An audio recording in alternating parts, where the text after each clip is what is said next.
Hello Wells family, I'm back with the next update. Morning 8:30 దాటింది. సరదాగా slow zag చేద్దాం అని చెప్పి వచ్చాను.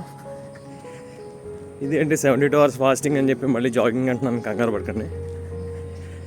ఏదో ఒక 3 days ఫాస్టింగ్లో ఉంటున్నాం కదా అని చెప్పి దేవదాస్ మందు బాటిల్ పక్కన పెట్టుకున్నట్టు నేను ఒక వాటర్ బాటిల్ పక్కన పెట్టుకుని ఇంట్లో అలా కూర్చోవడం అది నాకు నచ్చదండి.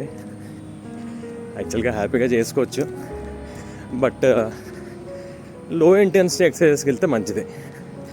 లో ఇంటెన్సిటీ అని ఎందుకు అంటున్నానంటే, ఈ లో ఇంటెన్సిటీ ఎక్సర్సైజ్ చేసినప్పుడు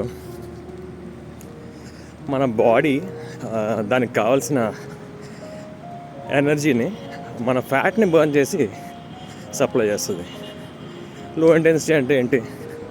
walking, fast walking, yoga, swimming, slow jogging, ఇటువంటివన్నీ.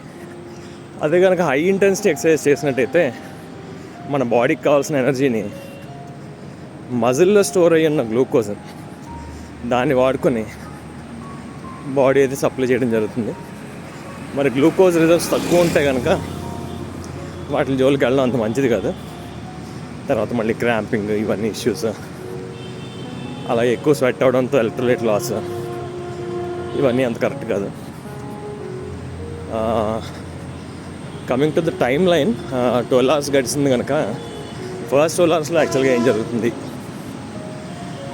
ఇన్ఫ్యాక్ట్ పెద్దగా ఏం జరగదు.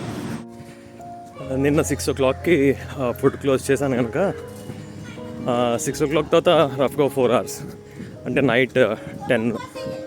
ఆ గ్యాప్లో ఏమవుతుందంటే మనం తిన్న ఫుడ్ డైజెస్ట్ అయ్యి అందులో ఉన్న కార్బోహైడ్రేట్స్ని బాడీ గ్లూకోజ్గా కన్వర్ట్ చేసి బ్లడ్ స్ట్రీమ్లోకి వదులుతుంది. ఆ గ్లూకోజ్ని వాడుకోవడం జరుగుతుంది. తర్వాత ఆఫ్టర్ 4 hours నైట్ ఇంక పడుకుంటాం కనుక ఏం ఫుడ్ తిన్నాం కనుక.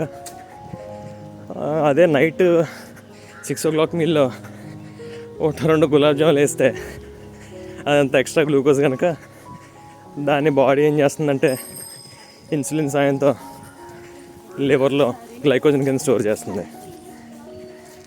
ఇదంతా వాడుకుంటూ ఉంటుంది బాడీ. అవసరమైతే లివర్ కూడా తను స్టోర్ చేసుకున్న గ్లైకోజన్ని ఫ్లష్ చేస్తుంది. పెద్దగా ఆకలి అనేది ఏమి ఉండదు. అంతేనండి.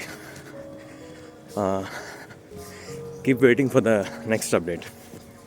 Bye bye.